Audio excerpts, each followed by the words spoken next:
Buenas tardes a todas y todos. Hoy estamos acá para compartir este tercer encuentro de reflexión e intercambio que lo hemos denominado Accesibilidades e instituciones en época de virtualidad.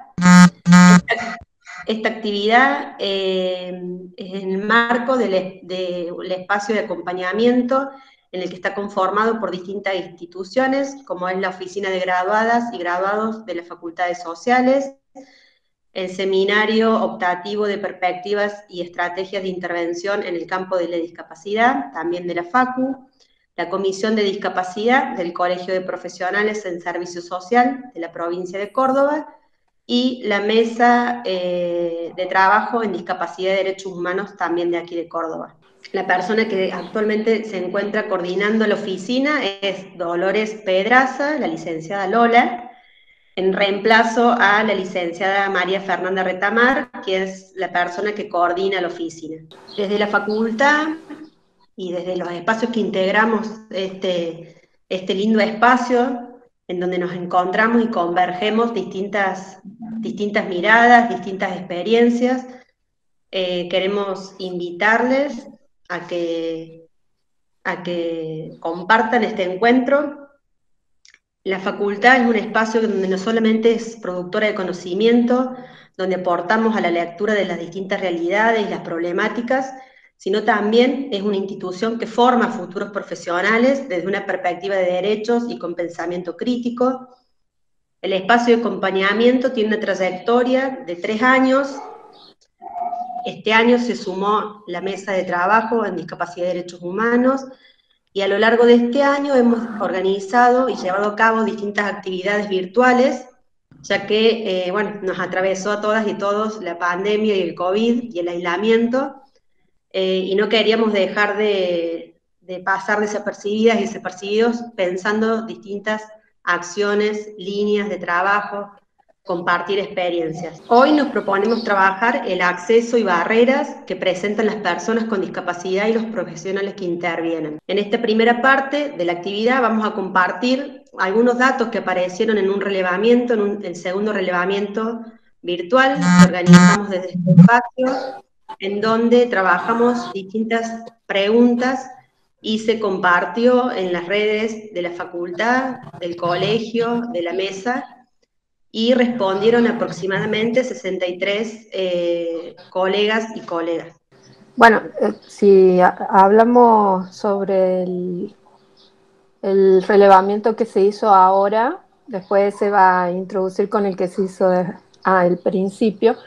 Bueno, la consultamos sobre los organismos que más reclamos tienen los profesionales para acceder a los recursos y para que se contribuya a los derechos de las personas con discapacidad. El primero nombrado es ANSES, las dificultades para el acceso a los programas. Diferentes organismos públicos, nacionales y provinciales, consultamos también por obras sociales y prepagas, por ejemplo, ANSES, ANDIS, PAMI, municipios, desarrollo social, Ministerio de Salud, empleo, educación, el PROSAD, incluir salud. Consultamos sobre cuáles son los organismos que más dificultades tienen para el acceso a derechos. Y después, ¿qué temáticas? ¿En qué temáticas fueron las más reclamadas? A mí me parece, agregando en eso que dice Sonia, bueno, primero decirles bienvenidos, gracias por estar acá. De este espacio de acompañamiento viene realizando estas actividades, ¿no?, de relevamiento. Como decía Sonia, empezamos con una allá a mediados de año, en julio, que un poco indagó la situación de los profesionales en este contexto, ¿no?, de distanciamiento, aislamiento en ese momento, y de ahí se deriva este otro relevamiento que ahora Sonia comenzaba a compartir, que, bueno, una de las preocupaciones que aparecía en ese primer relevamiento era la ruta crítica, ¿no?, en el acceso a instituciones, a derechos, en este contexto, y entonces, bueno, de ahí surge la necesidad de poder pensar en este segundo relevamiento como un modo también de tener información que como espacio nos vaya permitiendo pensar en otro tipo de acciones e incidencias. Porque bueno, sabemos muy bien que por separado quizás no tenemos la fuerza, digamos, que juntando facultad, colegio y organizaciones como la mesa. Entonces, desde ese lugar, digamos que pensamos en este segundo relevamiento, ¿no? Que hace foco en esto, ¿no? En los accesos, en las barreras que aparecen en distintas instituciones públicas y también privadas, ¿no? Porque también aparece ahí el lugar de lo privado, ¿no? Como un espacio, bueno, difícil. Bueno, vamos compartiendo, ahí Sonia iba contando por ahí Sí. el primer gráfico, Dani, el de los organismos o el otro, cualquiera de los dos. Sí, bueno, esas serían las temáticas más reclamadas. Dice 63% el inicio de la pensión no contributiva, luego servicios de salud, se refiere ahí, que serían las ayudas, el acceso a las ayudas técnicas, a tratamientos médicos, bueno, el transporte, bueno, Perdón, eso el perdón. transporte sabemos que es por las dificultades de la pandemia. Todo esto estas dificultades en el acceso se enmarcan en este periodo de pandemia, ¿cierto? Así que hay que verlo desde ese punto de vista. También que las organizaciones han empezado los organismos han implementado servicios digitalizados para el acceso, entonces todo este cambio entre una forma de ver las cosas y trabajarlas, ese cambio está siendo desventajoso en algunos momentos, en otros momentos se facilitan tanto a los profesionales como a las personas con discapacidad. Entonces, bueno, después nosotros le vamos a pasar un resumen sistematizado de las demandas. Después en el próximo, como habíamos dicho, sigamos, porque si no, en el otro, sobre los organismos, lo pasamos a ver. Bueno, ahí, como había dicho, es ANSES, que se visualiza más en el inicio de las pensiones, que en este momento no se están pudiendo iniciar. Y, bueno, los servicios de salud, como dije, y incluir salud, ahí tiene que ver con las prestaciones, también el PROSAD y las obras sociales, que la dificultad para el acceso a los recursos, a las prestaciones, básicamente, de las orientaciones que implica el certificado de discapacidad y que contribuyen a la rehabilitación, a los centros de día y todo lo que se refiere a los derechos que tienen que vivir las personas. Sigamos. Bueno, acá estamos Ahí yo, hablando Sonia, quería sí, agregar dale. que me parece que en una primera lectura, que es lo que hemos alcanzado a llegar hasta ahora, digamos, hay como una relación, ¿no?, entre ese primer gráfico que les mostramos y este otro gráfico, donde aparecen como mayores dificultades, por ejemplo, aquí, como en un primer pelotón, digamos, ANSES y incluir salud con porcentajes muy altos, ¿no?, de dificultad entre el 70%, 65%, digamos, de quienes respondieron el relevamiento manifestaron ahí dificultades, ¿no?, en estas instituciones, que hay correspondencia con lo que mostramos anteriormente de las dificultades para gestionar en salud y pensiones no contributivas.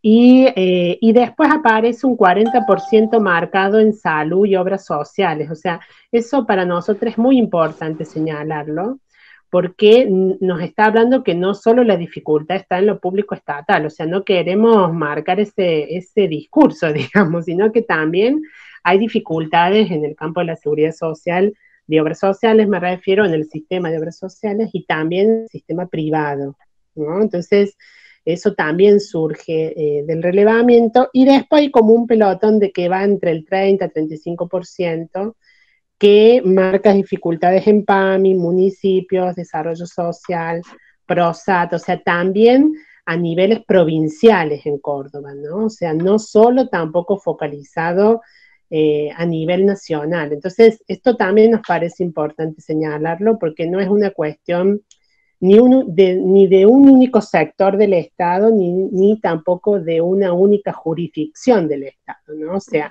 aparece en distintas jurisdicciones del Estado y también en distintos sectores. Entonces, esto nos parece importante porque también a nosotros desde el espacio nos dio como pistas a qué acciones seguir pensando, ¿no? En términos de incidencia, monitoreo y exigencia.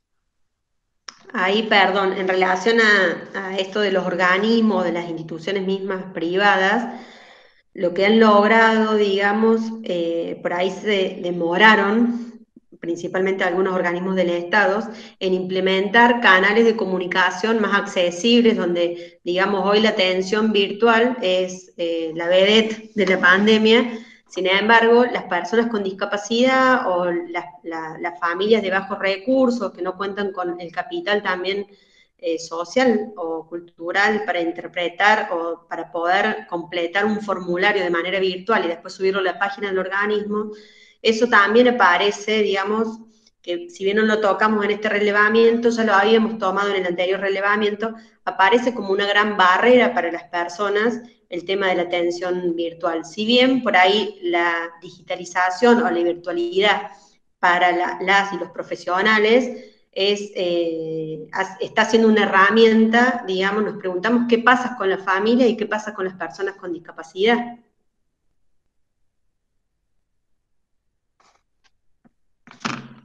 Ahí les paso los filmes.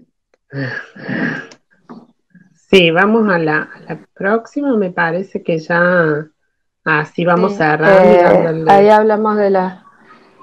Claro, sí, más o menos esto es lo que ya estuvo diciendo Daniela, de que la digitalización eh, es es un instrumento, la cuestión es que se necesitan apoyos para que sean accesibles, tanto para que la persona que está ayudando al familiar con discapacidad pueda acceder, como la misma persona para lograr su autonomía, que pueda hacer sus propios trámites. Y para eso también se ven las dificultades, ¿cierto? Sí, en este punto, las principales, digamos, insistencias, digamos, en los sentidos, lo que aparecía en el relevamiento, como dice Sonia, tiene que ver con dificultades por no contar con dispositivos tecnológicos, ¿no? Para poder acceder a esos trámites digitales, falta de recursos económicos en muchas ocasiones para poder solventar el Wi-Fi o los datos. En algunos casos, escasa o nula medidas de accesibilidad en las páginas, eso también, ¿no? Es como variable.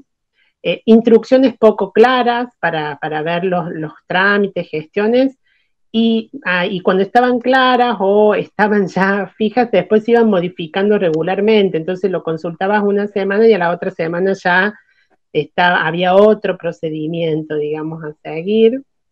Y esto que Sonia marcaba, quienes participaron del relevamiento lo dijeron mucho, ¿no? La cuestión de la necesidad de contar con apoyos, ¿no? Para poder realizar estas gestiones. Si bien en algunos casos ha sido positivo, en otros ha sido realmente una barrera y ha constituido una dificultad.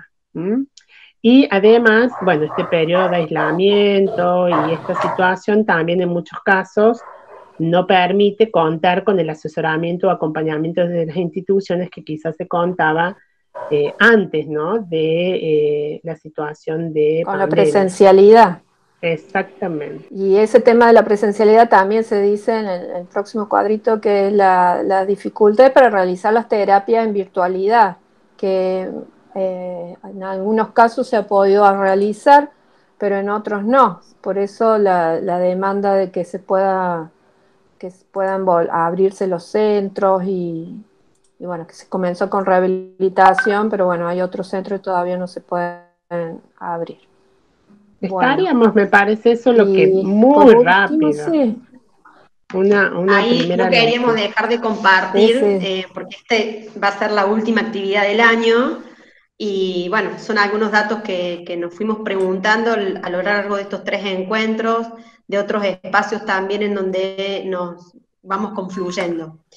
Eh, Ahora hoy contamos con 3 expositoras también de lujo, una es de la casa y otras 2 compañeras son de Redi.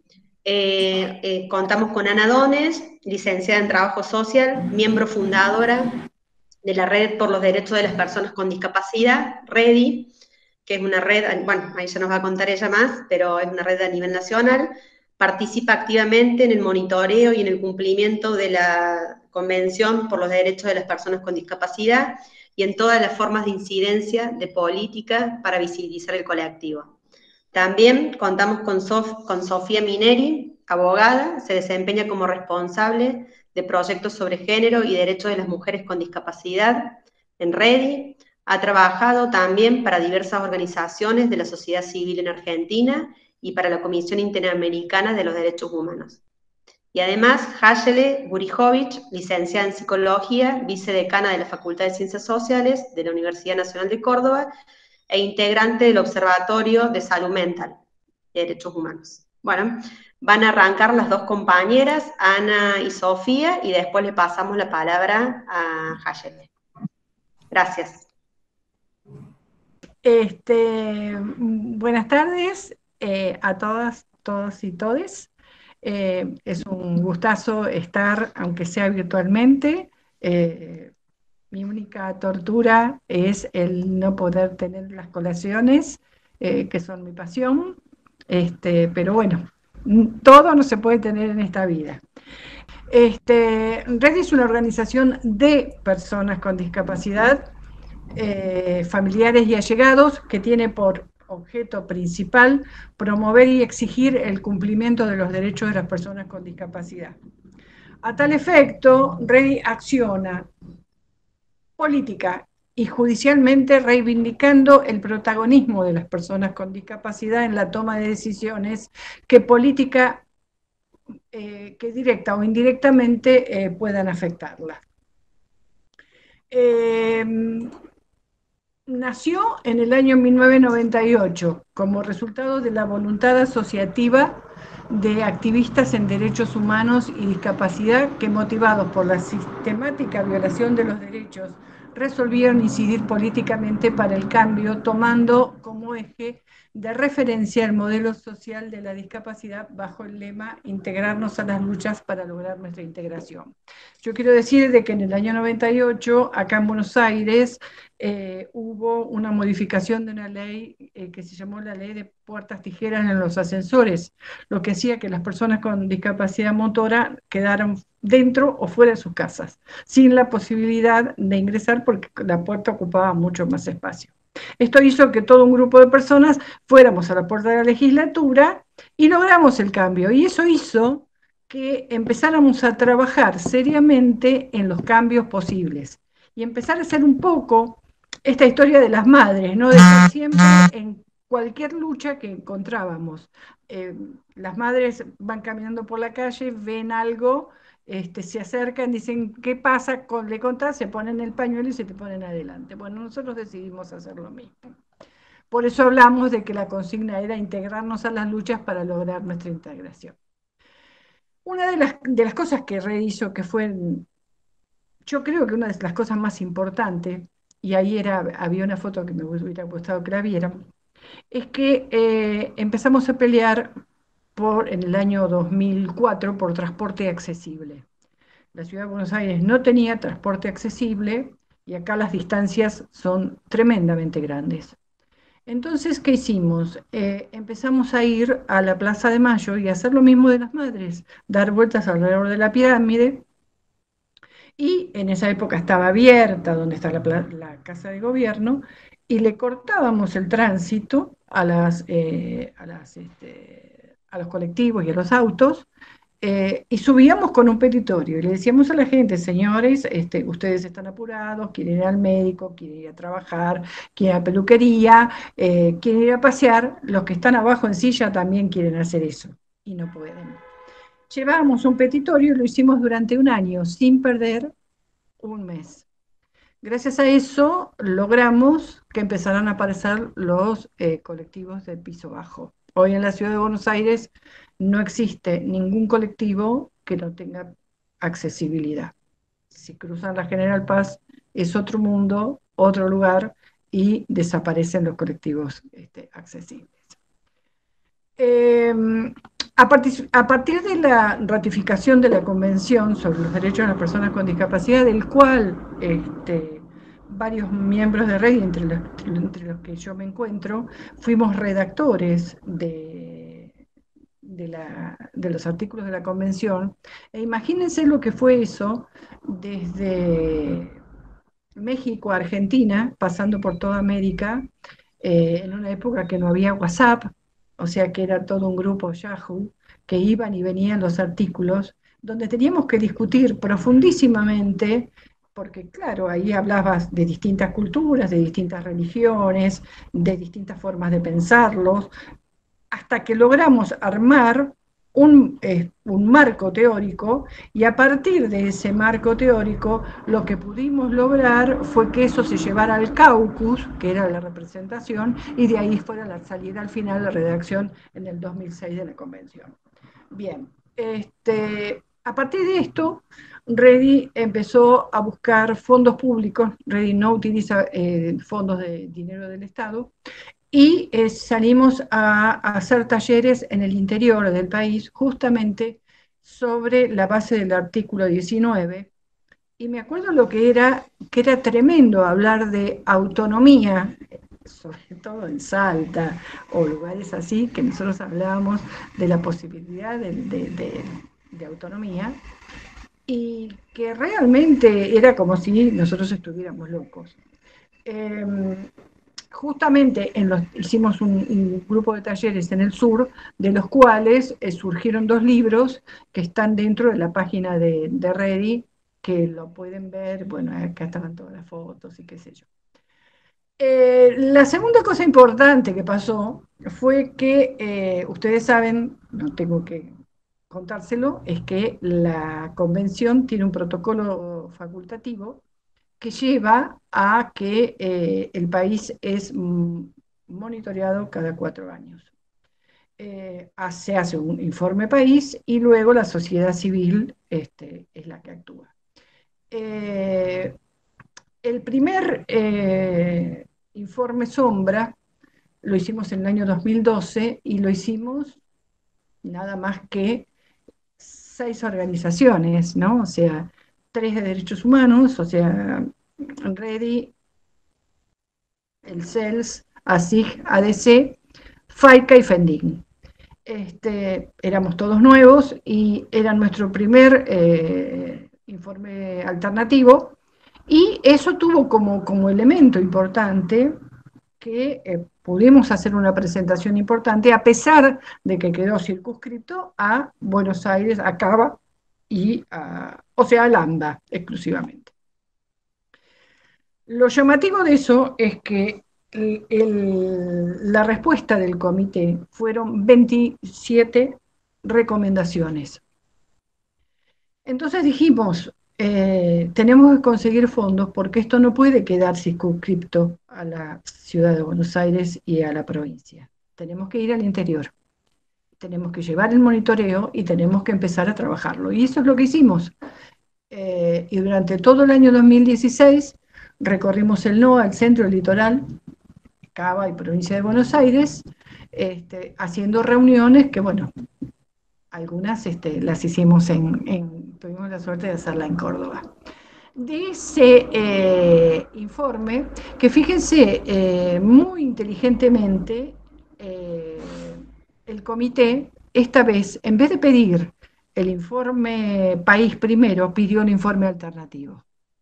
Y fíjense que tuvimos la suerte de ser 26 26 organizaciones, entre ellas universidades nacionales. Esto provocó, dado que nosotros tuvimos la suerte de poder ir a Ginebra a defenderlo, el gran asombro, porque fuimos el único país que pudo ir con tantas organizaciones, tan federal, y al mismo tiempo con universidades nacionales. Tuvo un impacto impresionante. Bueno, ahí a su vez decidimos empezar a trabajar para el siguiente. Ese siguiente se frenó, y ahora por la pandemia, porque nosotros teníamos fecha para septiembre que se suspendió, y pensamos que era para marzo, según el calendario. Sin embargo, la pandemia lo paró y no sabemos cuándo va a continuar. Pero si hay algo que es importante que contarles, es que Ready no para ahí. La pandemia nos trajo otro trabajo, que fue fundamental a partir del momento de la cuarentena. Nosotros recibimos permanentemente pedidos de ayuda a través de nuestra página web o de nuestro Face, donde en el mes de abril unas hermanas me llaman desesperadas diciendo que había COVID en un hogar y que habían internado a todas las personas. Estas dos hermanas tenían a su vez dos hermanas internadas con discapacidad severa, estaban en el Hospital Español, y el problema más serio que había es que no le permitían los apoyos. Estas personas no podían, bajo ningún concepto, valerse por sí mismas. Y se imaginan, no había personal que las pudiera atender y no permitían que se pusiera personal de apoyo. Bueno, ahí me empecé a mover, a llamar a DAJUS. DAJUS empezó a llamar. Por el otro lado, hablé con la ANDIS empezó a comunicarse, y lo que nosotros tuvimos como suerte es que logramos que empezaran a atender. Esa era la foto que yo les decía de nuestras marchas alrededor de la pirámide. En ese momento tan complicado, nos encontramos, por ejemplo, con un caso de dos personas con discapacidad psicosocial que estaban internadas en un sanatorio que es del gobierno de la ciudad, y que estaban atadas. Lo que hizo que otra vez yo me comunicara con María Graciela Iglesias, tratando de que ella actuara inmediatamente, porque no había ninguna razón para que estuvieran atados. En otro de los casos, a la persona no le permitían el celular, que era la única forma que se tranquilizaba. Con cada uno de todos estos casos, nosotros armamos una especie de brief y pedimos una comunicación con el Ministerio de Salud, justamente para hacer el protocolo que después salió. Porque lo que nosotros le planteamos, que todo bien, pero nosotros las cosas las estábamos haciendo de onda. Y a mí no me pagaba nadie por estar agarrada al teléfono todo el día. Fueron 15 días de locura, ¿no es cierto? Y considerábamos que esa era una cuestión que debía realizar el Estado. Nosotros conseguimos hacer el protocolo, nos pidieron reuniones con Zoom y logramos poder que esto se resolviera para bien del colectivo. Por el otro lado, el primer día que habló el presidente de la Nación, nosotros teníamos el teléfono del secretario general de la presidencia, porque habíamos tenido una reunión con él, y él dijo que lo llamáramos por cualquier cosa. La primera vez que habló el presidente de la Nación, yo lo llamo y le digo, parece ser de que el presidente no habla para todo el mundo. Y me dice, ¿por qué? Le digo, ¿y por qué? Yo no vi en ningún momento al intérprete de lengua de señas. Entonces esto a mí me condice que él habla para una parte de la población y la otra no. Tuvimos que pelear bastante para lograrlo, porque cada vez que aparecía yo le mandaba un WhatsApp enojadísima, diciendo qué parte no habían entendido de que el presidente tiene que hablar para todo el mundo. Hicimos un trabajo bastante importante y hemos logrado que ahora el presidente hable con el recuadrito, con la intérprete. Otra de las cosas importantes que hizo Redi fue, conjuntamente con Verónica González, una guía para medios, porque ya basta de hablar de capacidades diferentes y necesidades especiales y mezclar todo eso. Hablemos con propiedad sobre todos los medios. Lo otro más importante que Redi sigue haciendo es su proyecto de género, que ahí tenemos 2 proyectos muy interesantes y que se los dejo a Sofía para que se los cuente. Bueno, voy a hablarles como muy brevemente y muy en línea con el PowerPoint que presentó y también, bueno, siguiendo lo que planteó Ana, sobre algunas, o sea, primero vamos a hablar del proyecto de CIAR, pero a su vez quiero primero como compartir con ustedes un informe que elaboramos con la participación de mujeres con discapacidad de todo el país. Hicimos hace un par de meses un encuentro virtual del que participaron 60 mujeres con discapacidad de todo el país para ver, bueno, qué impacto estaba teniendo la pandemia en su vida cotidiana. Y ahí sacamos como muchas cosas interesantes que van muy en línea también con los resultados, digamos, que ustedes están obteniendo en el relevamiento. Y quizás, y también en línea con el contenido, digamos, de la charla, con el tema de la charla, la virtualidad ofrece muchas herramientas, sí, nos ha permitido como continuar con nuestra vida cotidiana, pero al mismo tiempo ofrece demasiadas barreras muchas veces, sobre todo para la autonomía y para el ejercicio de nuestros derechos. Para tener una vida virtual se necesita tener una computadora, un teléfono que funcione bien y a su vez se necesita tener una buena conexión a internet. Y eso no es el caso, digamos, de todas las personas con o sin discapacidad. Pero a su vez en el caso de las personas con discapacidad, que ya de por sí tienen muchas barreras para el ejercicio de su autonomía, para salir de sus casas, para incluirse en otros espacios, digamos, el hecho de tener que estar recluidos y recluidas en nuestra casa agravó esa situación, digamos, de falta de autonomía. Y entonces, si una persona con discapacidad en una situación de pandemia depende de un teléfono, depende de la virtualidad para, por ejemplo, solicitar ayuda en una situación de violencia de género, o para mantener sus vínculos, sin ir a casos tan extremos, sino para mantener, por ejemplo, sus vínculos de socialización, y sin embargo no tiene acceso a estos servicios, no tiene acceso a la virtualidad, esa falta de autonomía y esa reclusión en el hogar se ve agravada. Y también pensemos en un contexto en el que muchas personas con discapacidad, en razón de su discapacidad, son lo que se denomina pacientes de riesgo, permítanme el modelo médico a full. Y también en ese contexto, por ejemplo, muchas mujeres con discapacidad nos contaban que estaban en situación de aislamiento desde febrero, porque los profesionales de la salud que las atendían, cuando se empezó a hablar del COVID y con este miedo que llegara a la Argentina, ya en febrero les dijeron quédense en sus casas. Entonces, quizás, y digamos, doy una anécdota muy personal, pero al principio de la pandemia yo salía como cada tanto, aunque sea iba, no sé, a la verdulería, iba a comprar algo básico, y ese era quizás un relacionamiento con el mundo, mínimo tal vez, pero era un relacionamiento con el mundo. En el caso de las personas con discapacidad, muchas veces ni eso tenían.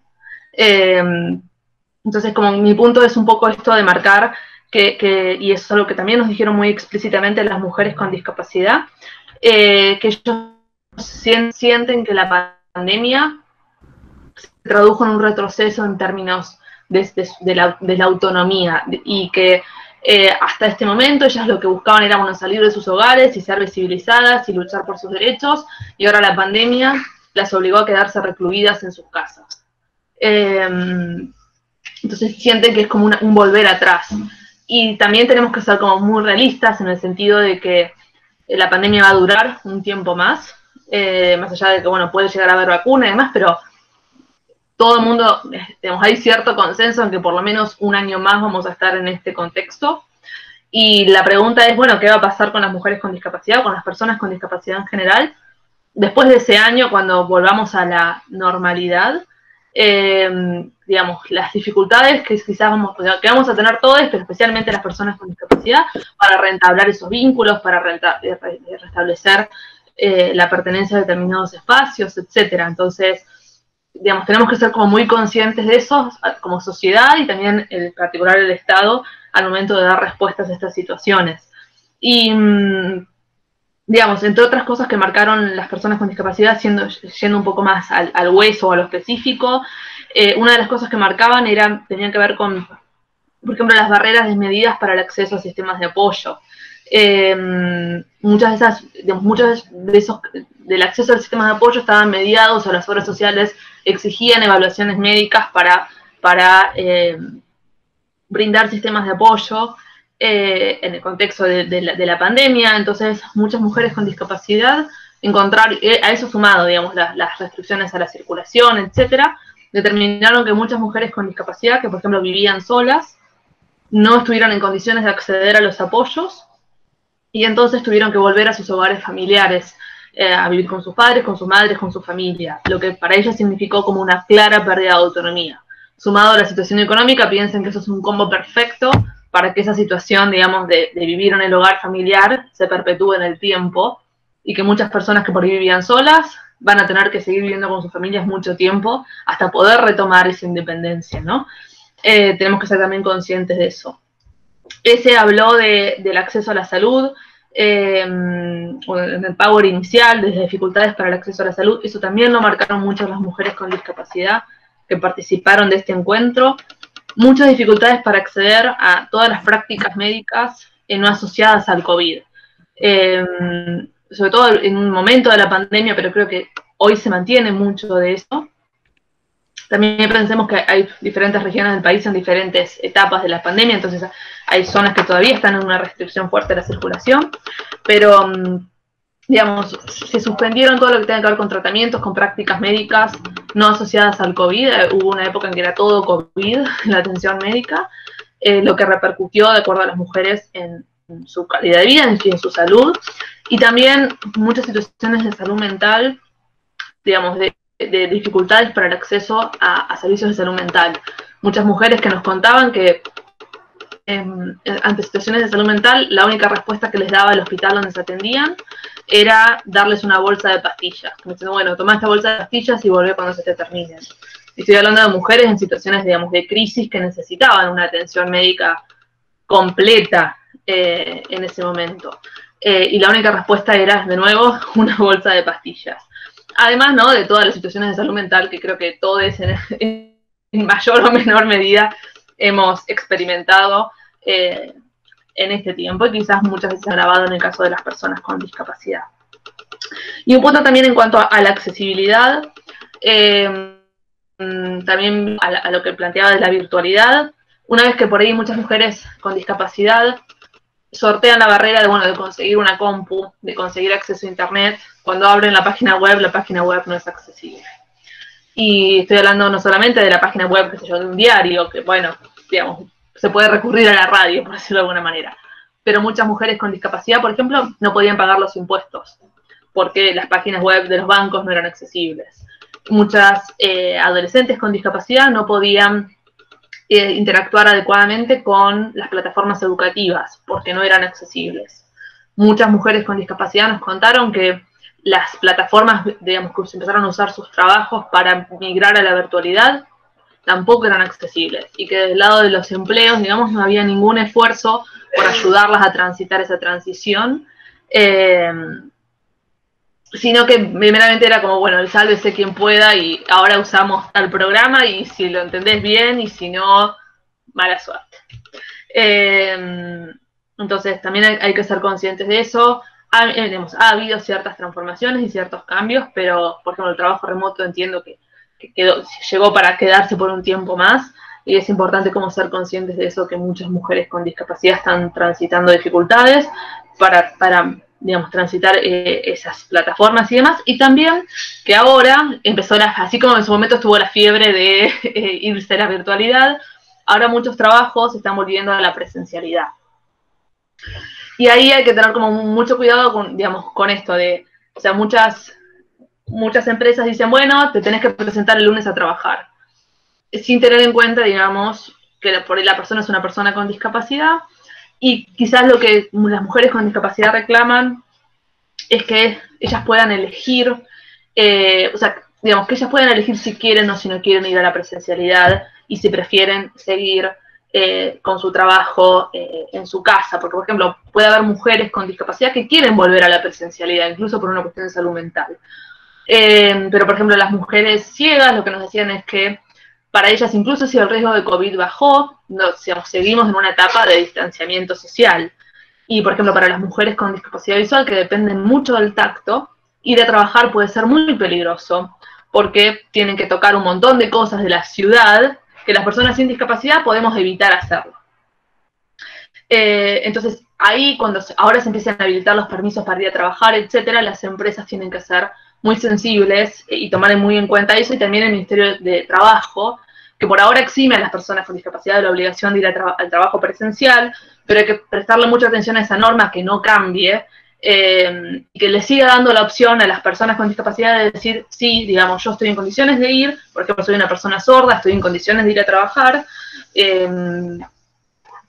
pero, por ejemplo, una persona con discapacidad intelectual, con discapacidad visual, debería tener la opción de decir, no me siento segura, tengo que enfrentar muchos riesgos para ir, prefiero seguir con el trabajo virtual, perdón.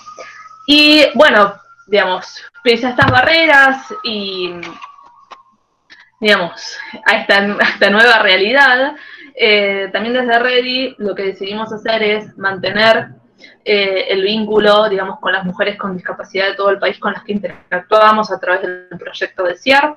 Ahora sí, empalmo con lo de Ana, pero me pareció importante como hablar de este informe, que va muy en línea también con los resultados que ustedes están obteniendo, y que tal vez, digamos, deberíamos hacer hoy como una actualización para ver qué es lo que sigue pasando, pero el informe de ustedes revela de que la cosa no ha cambiado mucho.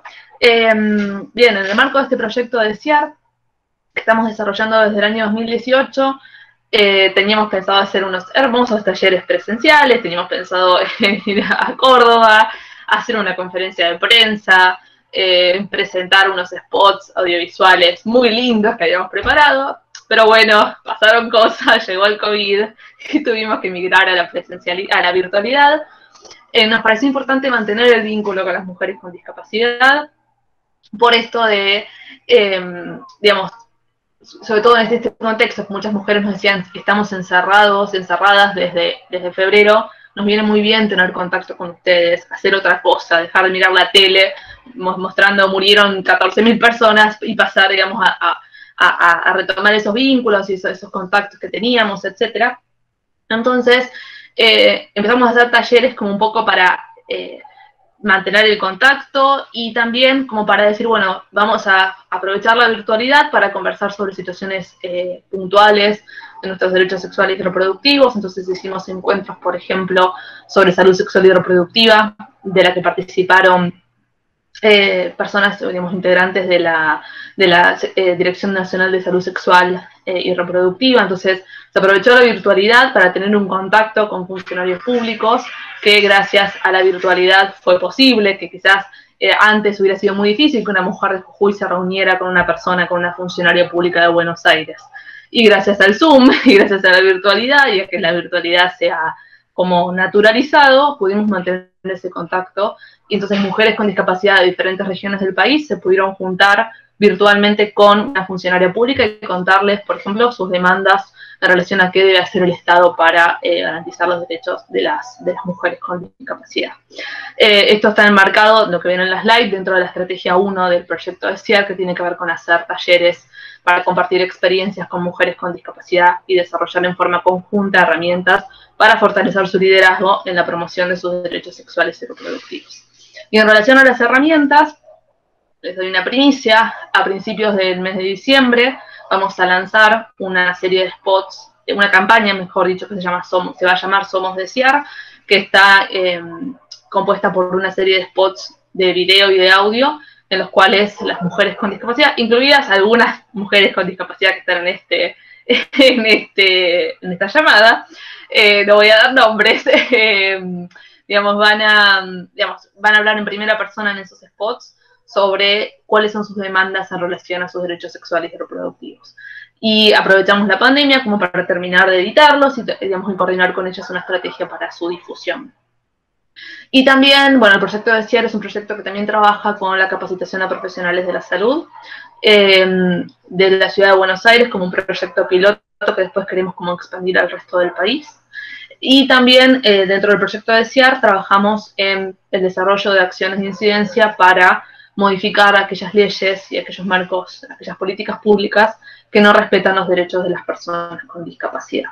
En ese sentido, en plena pandemia lanzamos la campaña Basta de esterilizaciones forzadas, que es una campaña que busca instalar en la agenda pública el debate sobre, o mejor dicho, informar a la ciudadanía y que la gente hable y que la gente conozca que en Argentina hay esterilizaciones forzadas a personas con discapacidad, que hay mujeres con discapacidad a las que se las esteriliza sin su consentimiento, sin que ellas sepan, y que hay una ley, que es la ley 26.130, que permite estas esterilizaciones. Y también aprovechamos la pandemia y aprovechamos la virtualidad para trabajar con el Congreso para impulsar un proyecto de ley para cambiar esta ley 26.130 y promover los derechos de las personas con discapacidad. Y ese proyecto de ley se está tratando en este momento en la Comisión de Discapacidad de la Cámara de Diputados. Ya tuvimos luz verde de la Comisión de Salud, ahora nos queda la Comisión de Discapacidad, que se está juntando esta semana o la próxima semana más tardar, y si todo va bien, antes de fin de año vamos a tener media sanción de una nueva ley de esterilizaciones que garantice que las mujeres con discapacidad no sean esterilizadas sin su consentimiento. Así que, digamos, yo creo que la pandemia nos ayudó mucho al tratamiento legislativo de esta ley y a debatir con los diputados, diputadas, diputades, porque esto de poder hacer reuniones virtuales y hacer una incidencia más virtual fue muy útil para generar ese debate. Así que, digamos, en ese sentido, como la pandemia nos ha, comillas, beneficiado.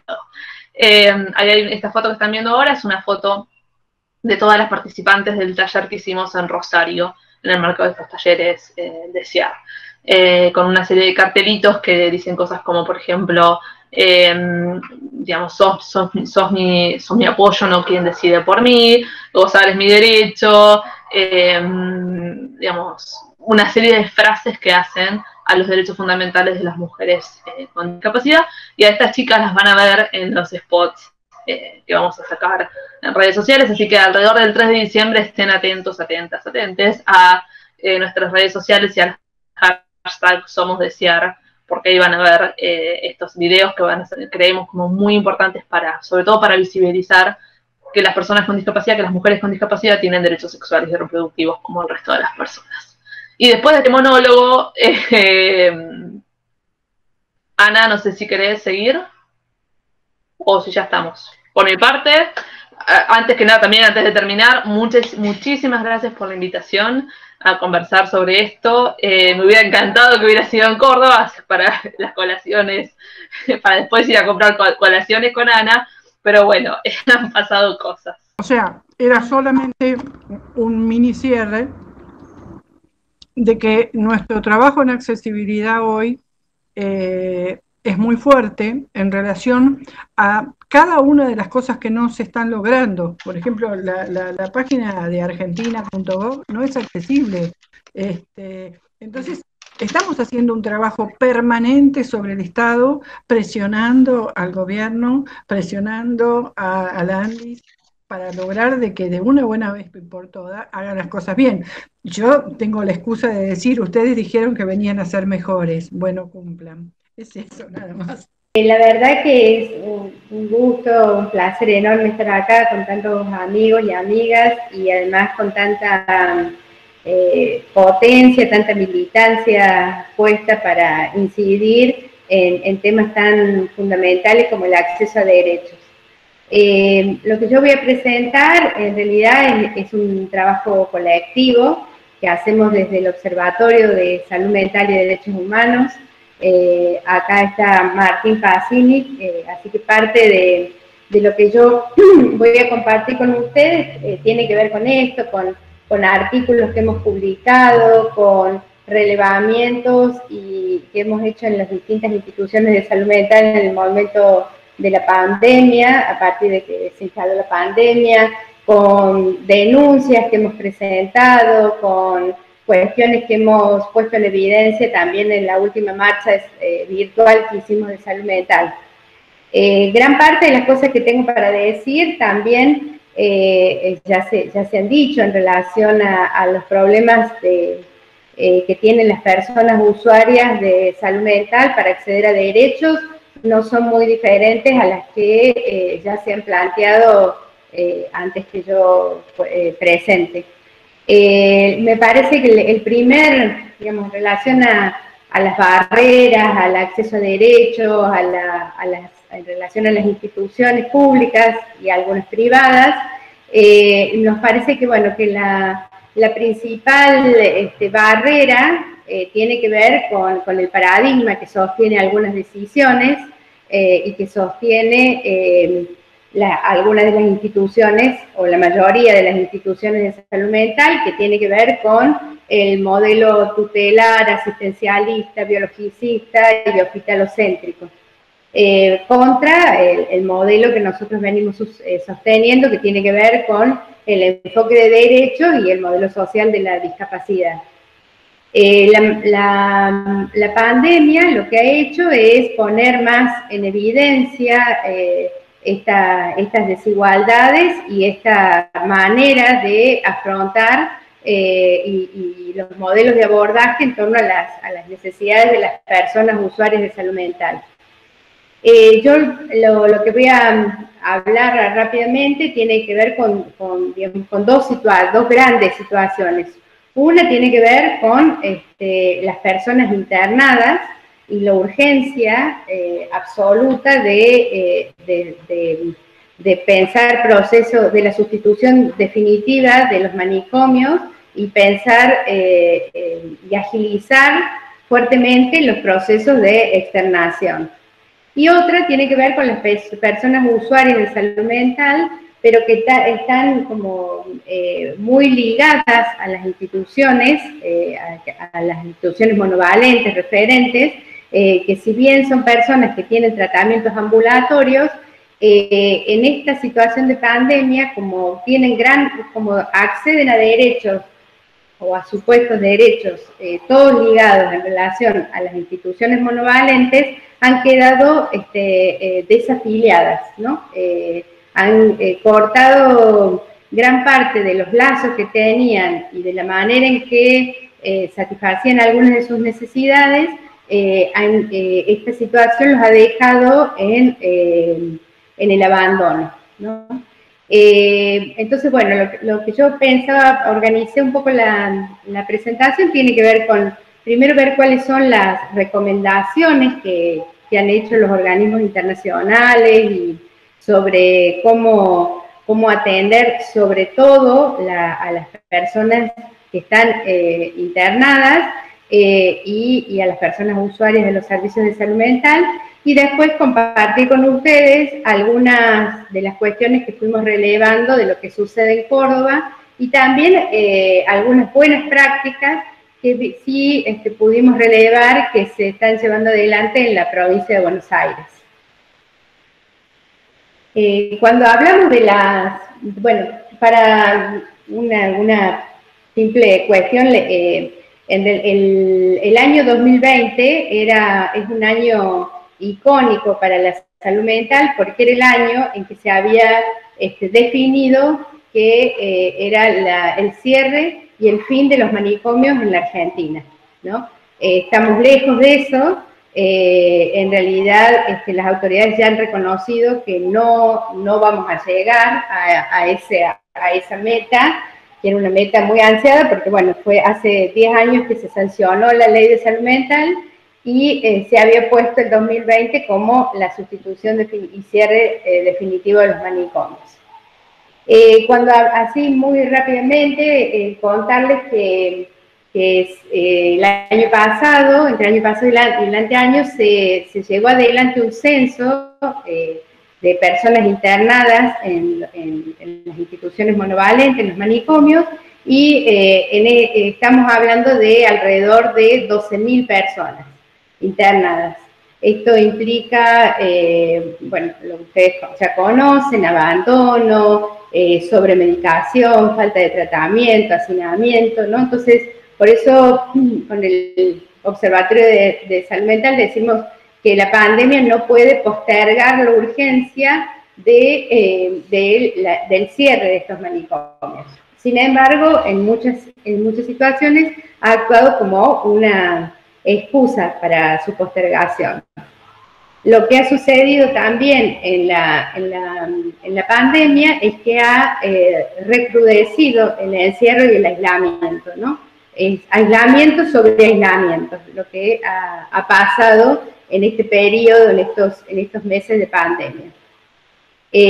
La Dirección Nacional de Salud Mental, tenemos que decirlo, que ha hecho una gran cantidad de protocolos, recomendaciones, actividades formativas, pero no ha desarrollado estrategias eficaces de transformación, ¿no? Con asignaciones presupuestarias concretas que apoyen estos procesos de externación y transformación, con lo cual, en este punto, el federalismo es un problema, porque como salud y salud mental son atribuciones de las provincias no cedidas a la nación, hemos tenido, además de las desigualdades que ya tienen las poblaciones usuarias de los servicios de salud mental, también hay diferencias entre las distintas provincias. Las recomendaciones que todos los organismos internacionales han hecho tienen que ver claramente con que identifican a las personas internadas e institucionalizadas un grupo de altísimo riesgo, tanto físico como psicosocial, ¿no? Porque al convivir y no poder llevar adelante un distanciamiento físico, eso las expone largamente a las infecciones, y esto lo que se plantea es que rápidamente las instituciones de salud mental deben llevar adelante procesos de externación y solamente deben quedar internadas por periodos cortos aquellas personas, o sea, primero esto de la internación como última estrategia, y lo que únicamente tienen que quedar internadas las personas que tienen riesgo cierto inminente, como lo dice la Ley Nacional de Salud Mental. Esto no ha sucedido de ninguna manera, menos en Córdoba, por el contrario, se han sumado más personas a las instituciones monovalentes. ¿Cómo se llevan, digamos, siguiendo con las recomendaciones, cómo se deben llevar adelante estos procesos de externación? Se debe contar con equipos de atención domiciliaria en salud mental que estén capacitados, o sea, la idea del aislamiento y el distanciamiento social para el caso de las personas usuarias de salud mental, se debe hacer todo un esfuerzo para que los equipos puedan hacer atención domiciliaria. En el caso de que no sea posible, bueno, se lleva adelante estrategias virtuales. Acá no se elaboró, no se pensó la necesidad de tener equipos que pudieran tener estas estrategias más domiciliarias, porque, bueno, tenemos muy pocos equipos trabajando en los territorios. El otro punto que también es importante y que lo señalan las recomendaciones es la necesidad de georreferenciar a las personas. ¿Esto qué significa? Que las personas no tienen que trasladarse de un punto de la ciudad al otro, sino que los equipos tienen que tener estrategias cercanas a los lugares donde la gente vive. Esto en muchos casos es muy difícil porque en general la medicación solamente la distribuyen los hospitales monovalentes. Entonces, para acceder a los psicofármacos hay que trasladarse de un punto de la ciudad a otro. Otras recomendaciones que también se llevan adelante tienen que ver con fortalecer a los familiares, a los referentes sociales, fortalecer todas las redes de apoyo, pero no solamente de manera, digamos, de una manera profesional e interdisciplinaria, sino también pensar políticas activas de apoyo económico, tanto a las personas usuarias de salud mental como al grupo de pertenencia, porque bueno, todo este proceso de externación de las personas y sostener a las personas en su comunidad y en sus domicilios requiere garantizar el acceso a derechos, y esto implica un fuerte apoyo económico. Otra cuestión que nosotros lo vimos en relación a los grupos de usuarios, a las organizaciones, junto con nosotros del Colectivo por el Derecho a la Salud Mental participan Confluir, que es una organización de usuarios y usuarias por el derecho a la salud mental, participa en la radio Los Inestables, donde también hay una gran cantidad de personas usuarias de salud mental. En este punto, todas las recomendaciones hablan de la participación efectiva y protagónica de las personas usuarias en relación a lo que tiene que ver con la transmisión de información, con los autocuidados, con la propia elaboración que pueden hacer estos grupos para transmitir a sus pares de la necesidad de los cuidados preventivos. En síntesis, digamos, las recomendaciones que dicen que hay que involucrar activamente a las personas usuarias en medidas de vigilancia, pero sosteniendo autonomía y libertad, crear las redes de acompañamiento, ayudar a mantener el contacto con los familiares. Un punto que me parecía re interesante es que las personas que colaboran, coordinan, trabajan con personas usuarias de los servicios de salud mental, puedan colaborar en la elaboración de un plan de emergencia.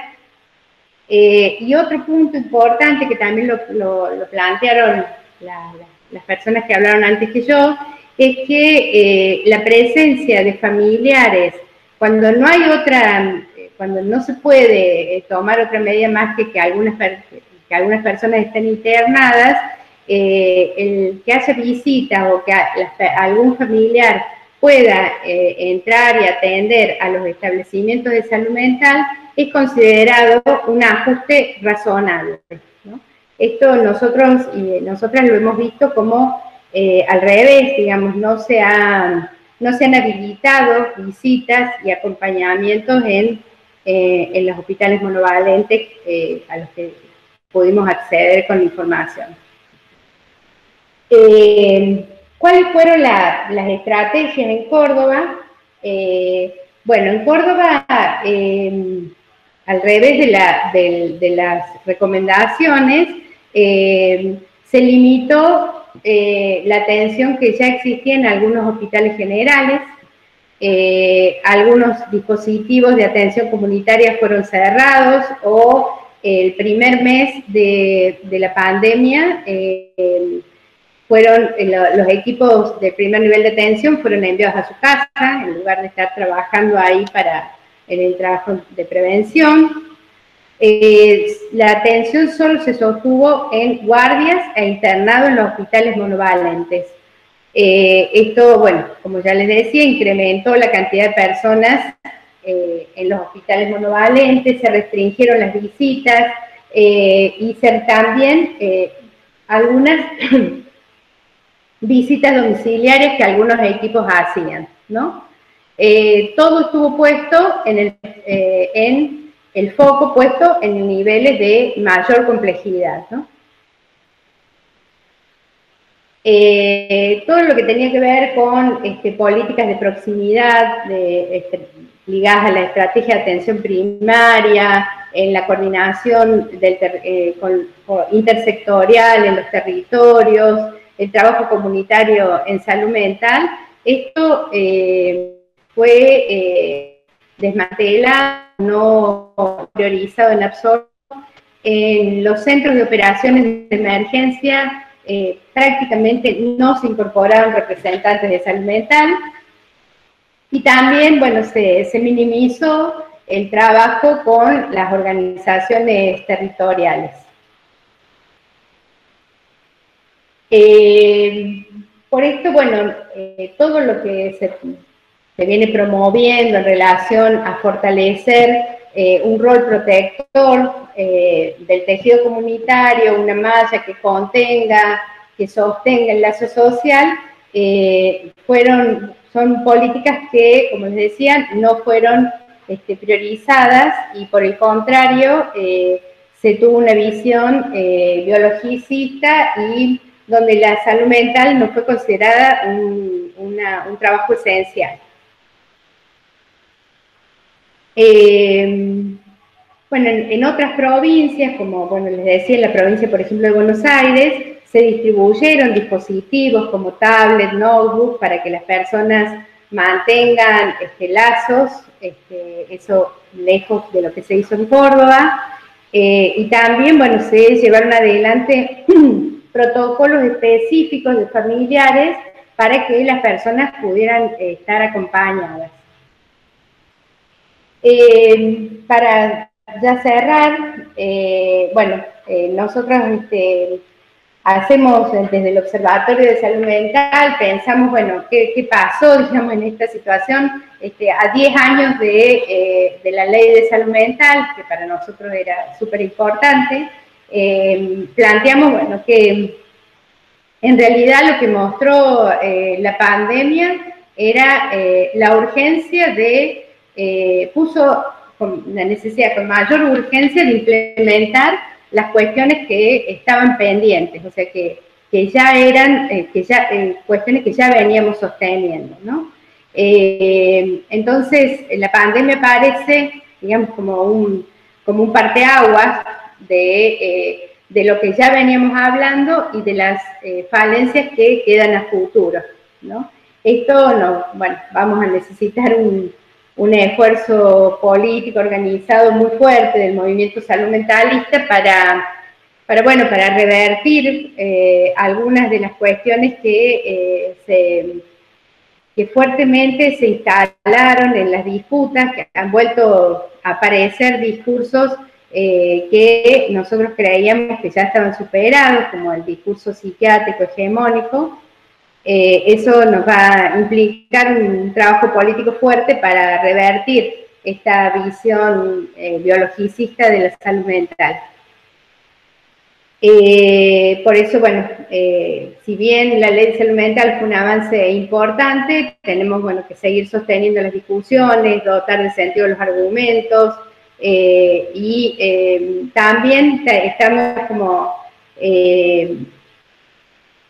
muchas veces luchando, digamos, con algunos gatopardismos, con adhesiones, digamos, sin compromiso.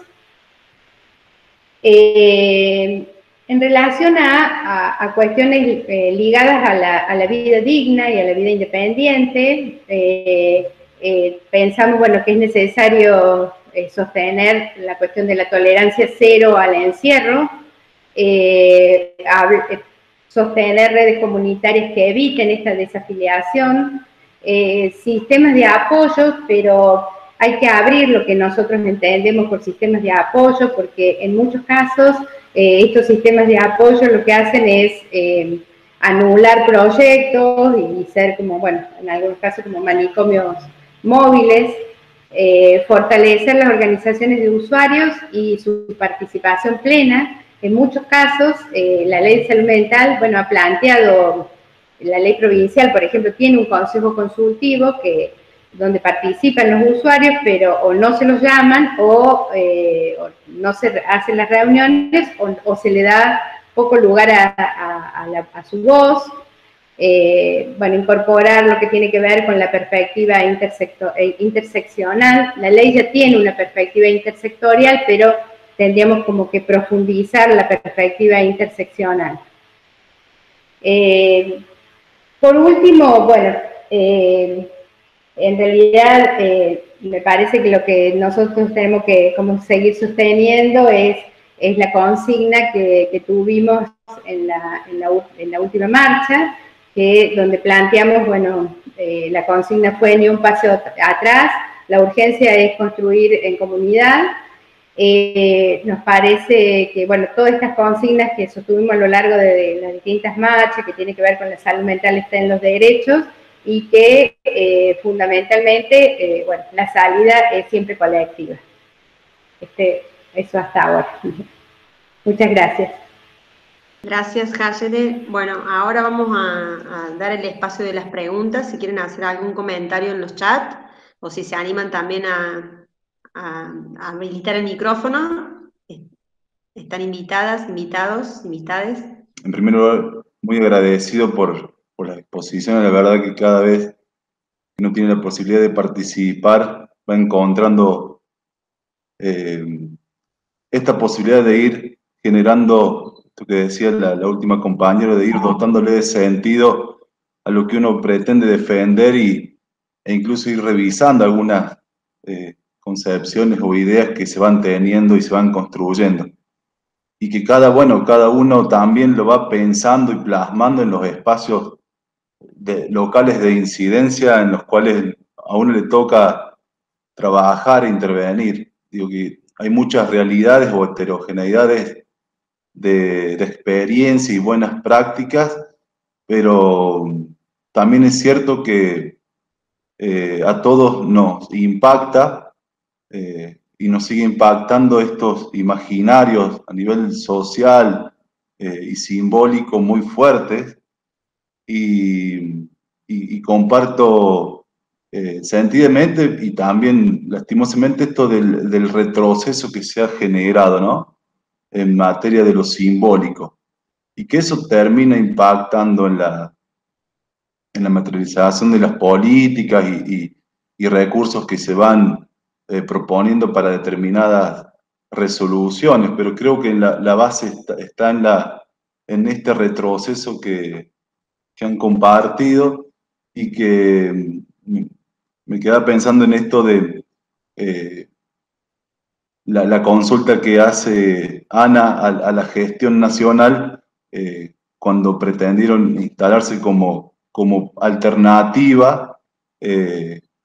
Bueno, ¿qué nos ofrecen como nuevo, ¿no? ¿Qué nos ofrecen en el sentido de constituirnos como aliados con una Agencia Nacional de Discapacidad que también sabemos que está representada por una persona que ha atravesado situaciones de la discapacidad, y digo, ¿cómo empezar a posicionarnos desde ese lugar, buscándolo como aliada a esta agencia que tanto lo necesitamos y que tanto también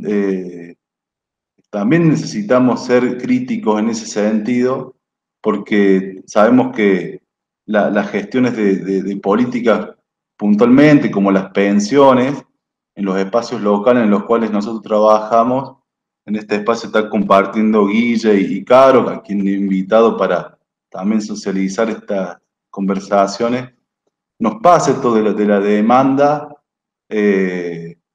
urgente de una gestión puntual como una pensión no contributiva, y quienes ya lo hayan gestionado, qué pasa con con tanta demora, ¿no? Y suspensión en ese sentido, y es ahí donde genera quizás este ruido con la nueva gestión que vino a proponer otra cosa. Ojalá que no queden en las excusas de la pandemia, que sabemos que ha repercutido, digamos, eso no es innegable, pero que no pierda el carácter de urgente y de prioritaria la necesidad de plantear esto que nos afecta de cerca, ¿no? La cuestión de demanda de las personas con discapacidad puntualmente.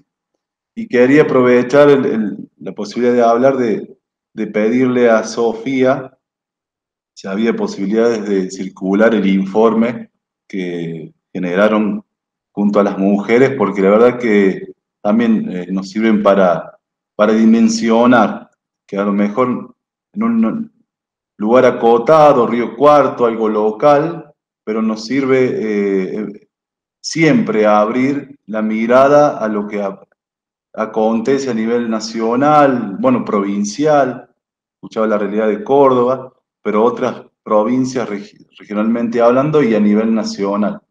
¿Qué qué nos dice, ¿no? ¿Qué acontece a nivel nacional de alguna manera, ¿no? Así que, bueno, me quedo pensando en muchas cuestiones, pero quería ser un poco breve en eso. Quería aclararte algo, Martín, con respecto al tema de las pensiones.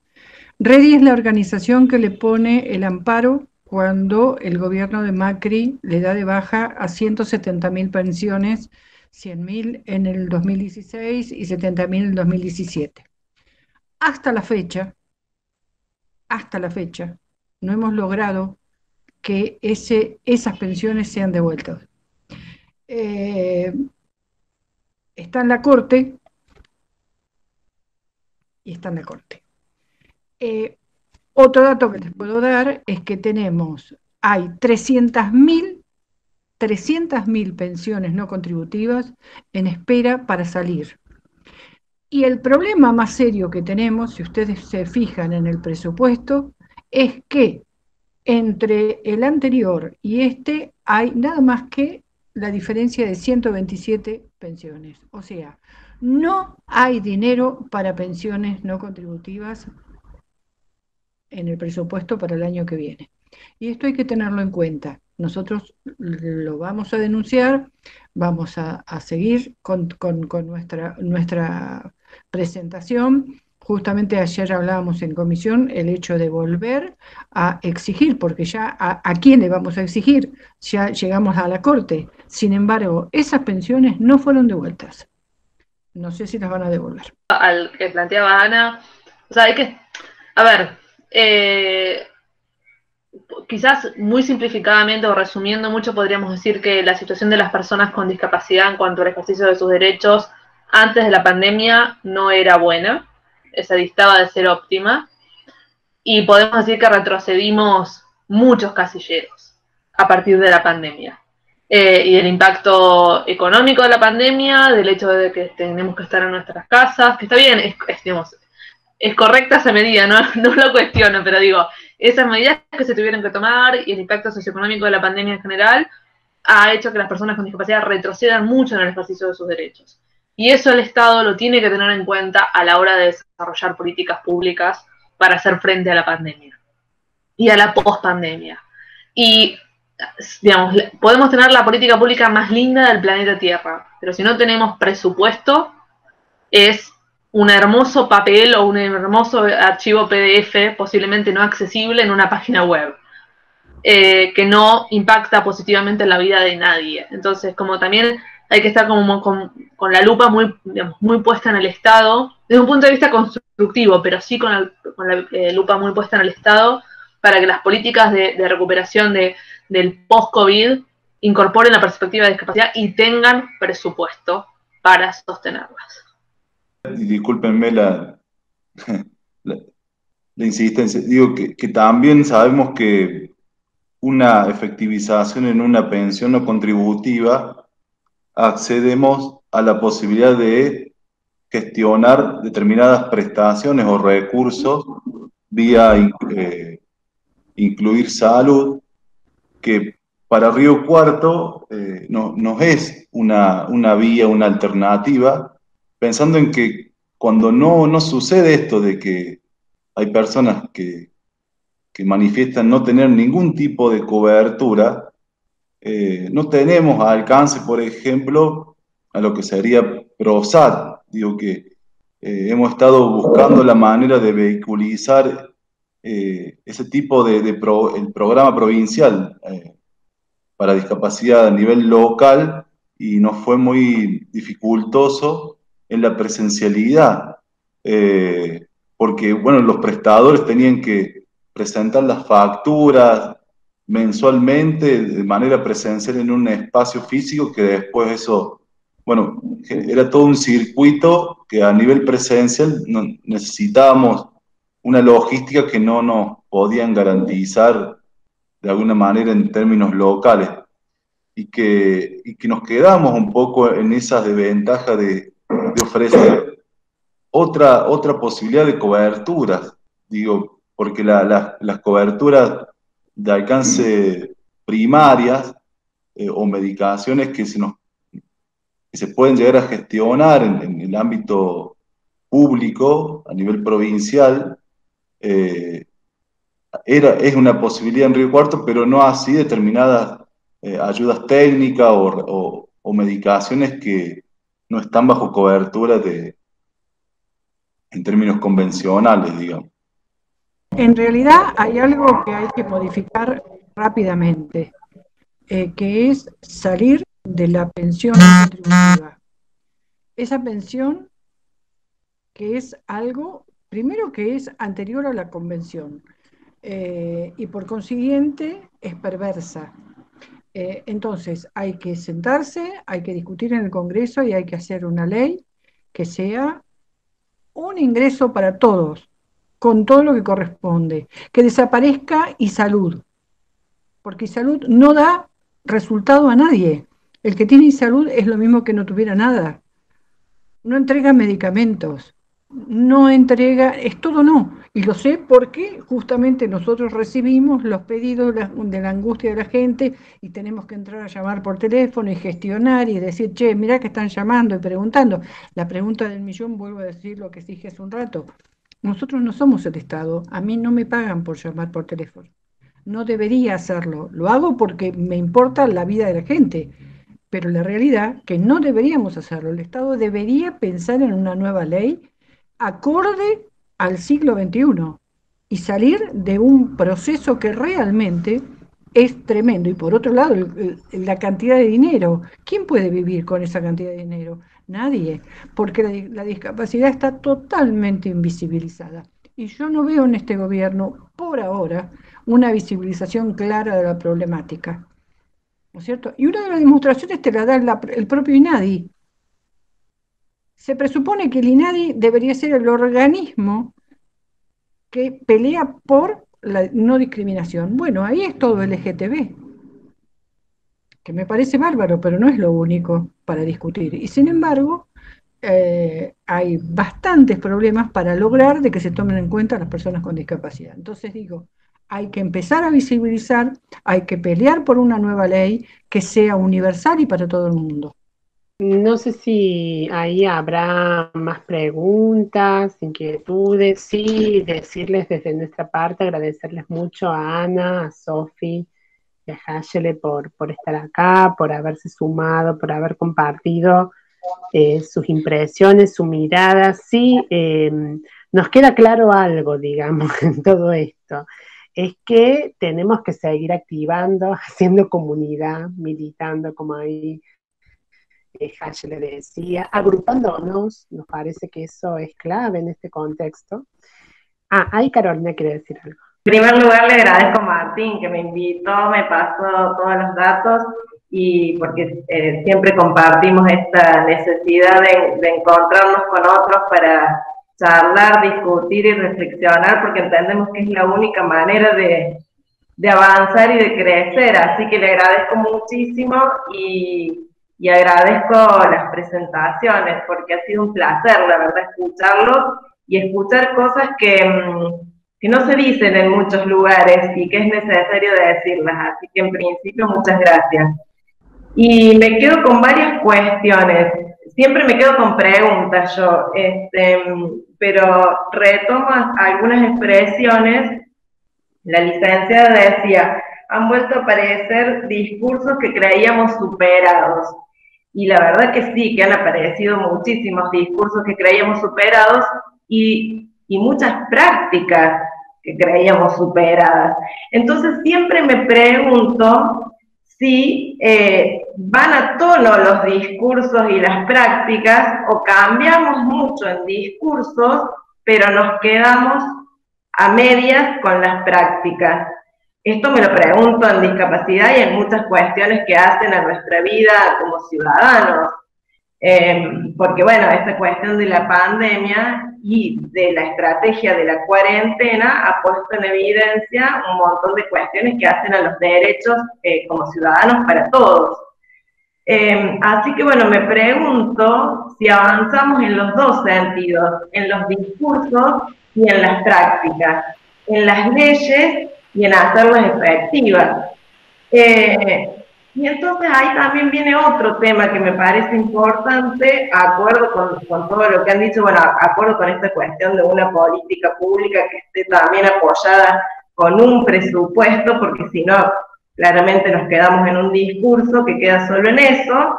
Y bueno, en mayo me parece que la Comisión de Discapacidad presentó su informe y su propuesta y habló de varios proyectos y se hablaron de, Expósito habló también del tema de reactivar las pensiones y por ahora han quedado solo en esa intención, pero también me pregunto qué participación tiene toda la ciudadanía en proponer una política pública. O sea, no desconozco el rol fundamental del Estado en la política pública, pero digo, todas las organizaciones no gubernamentales, los ciudadanos, todos tenemos una responsabilidad en ese aspecto, porque después nos encontramos con un montón de espacios como consejos asesores, consejos consultivos, integrados por distintas instituciones, y no sé hasta qué punto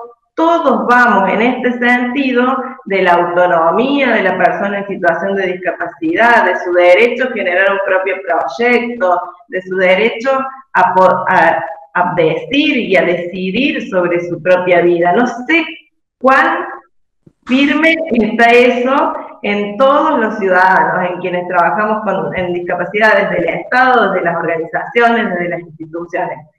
Son todas cosas que me pregunto y que me parece que las deberíamos seguir discutiendo y trabajando en acciones concretas. Y acá también vuelvo a recuperar la palabra de la licenciada que dice, la urgencia es construir en comunidad y la salida es siempre colectiva. Bueno, entonces digo, cómo esto tiene que ser entrelazado y no una suma de de distintas partes, digamos. Entonces, bueno, me quedo ahí con muchas cuestiones pensando, pero con la alegría de participar en un espacio donde estas cosas se digan. Muchísimas gracias. Por lo que decía Carolina, sí, yo pienso que cuando lo que nos sucedió a nosotros como el colectivo por el derecho a la salud mental, el tema de cuando conseguimos que se sancionara la ley, pensamos que de ahí en adelante era todo avances, y en realidad hemos tenido, con suerte, estancamiento y a veces muchos retrocesos.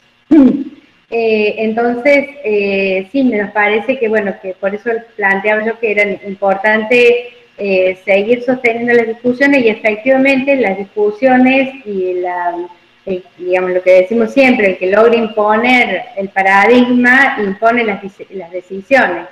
Entonces, bueno, un paradigma, una manera de trabajar el tema en la pandemia tan biologista hizo que lo esencial era solamente las cuestiones, la enfermedad, y en Córdoba aparecieron prácticas que creíamos totalmente superadas, como por ejemplo trasladar a usuarios de salud mental como si fueran paquetes de una institución a otra, sin darle ninguna explicación, rompiendo todo vínculo, o sea, de Oliva a Santa María, después de Santa María a Oliva otra vez, así como cosas, medidas que nosotros ya habíamos visto en otras épocas y que pensamos que nunca íbamos a volver a ver, digamos, y bueno, se justifican y se llevan adelante.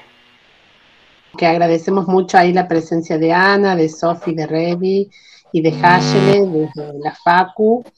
Me parece que lo que nos ha servido mucho esta instancia, ¿no?, colectiva y el relevamiento fue para identificar que las dificultades no están solo a nivel nacional, por lo menos en Córdoba, también están a nivel provincial y a nivel municipal también, digamos, ¿no? Porque hay ahí silencios que hay que seguir descodificando, digamos, en relación a lo que va surgiendo del relevamiento, y en ese sentido, bueno, ahí Sonia y Dani van a contar un poco lo que estamos pensando desde este espacio colectivo, digamos. Desde el Colegio Profesional ya elaboramos una nota dirigida a la licenciada Roberta, directora de ANSES, bueno, aprovechando que es trabajadora social, para hacerle conocer estas desventajas que están pasando las personas con discapacidad en este momento de pandemia y de digitalización del ANSES, básicamente, ¿no? Entonces, bueno, ya hemos enviado ayer la nota, vamos a ver a su correo, vamos a ver la respuesta, también con propuestas, además de plantearle todas las dificultades que hemos estado nombrando acá, con lo que corresponde a ANSES, la propuesta de que, bueno, que además de que la instrumentación de la digitalización sea accesible. Es decir, que si hay, por ejemplo, videos de YouTube que explican para los ciegos cómo acceder, bueno, que se publiciten, porque si no, para que nos enteremos todos. Y bueno, y como decía, para que las páginas sean fáciles para interpretar y acceder y entender para todos, todas. La cuestión también, sugerimos también que haya capacitaciones tanto a los agentes de ANSES que sepan tratar a la gente y saber cómo orientarla ante todos los trámites y las posibilidades que tienen y según la situación de cada uno. Y también la capacitación solicitamos a los profesionales, las profesionales de trabajo social que estamos trabajando en los ámbitos públicos y privados, a donde llega la gente con todas sus dudas, para que también nosotros podamos hacerles de apoyo, con el objetivo de que puedan acceder autónomamente, ¿no? Pero bueno, que primero entendamos nosotros los profesionales cómo se accede. Bueno, y la intención es hacer otras notas dirigidas desde acá, desde el espacio, teniendo en cuenta haciéndoles llegar desde la mesa, desde la facultad, teniendo en cuenta todas las encuestas que hemos estado mostrando, con esa base de datos, también para que el pedido sea con una mayor base de la sociedad civil, ¿no es cierto? Es decir, la idea es que llegue de varios lugares, varias notas. Y también hacerlo hacia otros ámbitos públicos y privados, también tal como de notas similares, para hacerles conocer a los organismos, a los directivos, de que las personas con discapacidad, bueno, hacer visible la situación, como estuvimos escuchando, que parece que no existieran porque están todas encerradas en sus casas por el tema de la pandemia. Bueno, no, hacerle ver cuál es la situación de desventajas que tienen y que, bueno, se pongan las pilas. O por lo menos hacerle llegar la demanda. Después vemos cómo continuamos. Y me parece eso, ¿no? Hacerle llegar la demanda y exigirle respuestas en un contexto inédito, y bueno, habrá que pensar respuestas inéditas también, ¿no? O sea, un poco ese es el planteo que venimos como trabajando en estos encuentros desde este espacio. Así que bueno, les agradecemos mucho a quienes participaron del relevamiento, a quienes han estado hoy en esta conversación. Y bueno, hasta las próximas instancias y sobre todo a las organizaciones, al colegio, a la facu, a la mesa, por sostener estos espacios, ¿no? Que un poco buscan hacer comunidad en estos tiempos difíciles, ¿no? Y generar mayores accesibilidades. Así que bueno, seguiremos ahí activando.